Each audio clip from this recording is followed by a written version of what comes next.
Igsoon, nako na ang luwa ba?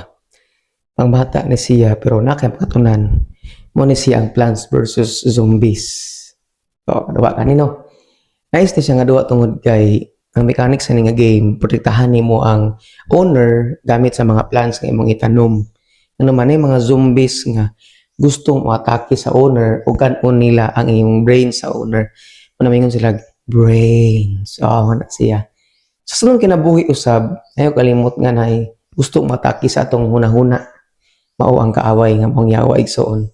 Dili man kanay mapatumba sa kasang sumbag, dili man kanay mapabuhat og grabing sala. Pero hinahinay kaniyang patyon sa unsang pamagi sudlan kaniyang mga negatibong pangunahuna. Sulsulan kaniya, sultian kaniya si mundulunggan niya. Paralyze niya sa ato nga tay pulos, matay gigugmas Ginoo, makasasala, tawat na tay paglao, matay kaugmaon, di na ta mabago. Pero lumiigsoon, proteksyon ni pinaagi sa mga pulong sa Dios, sa mga pagkampo, sa mga pagbuhat, sa mga butang nga makapalipay diha sa Ginoo. Ano man ang kaaway, limbungan siya, deceiver siya, manang bakakon pagid siya.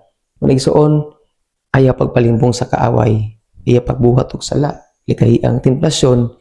Gusto ni Lord ang pinaka proteksyon na nato mga una-una kay pag once ka una-una maguba tanan maapektuhan. Ampo kamping mga igsoon pasag Bible. God bless na to tanan, gigugma tas Ginoo.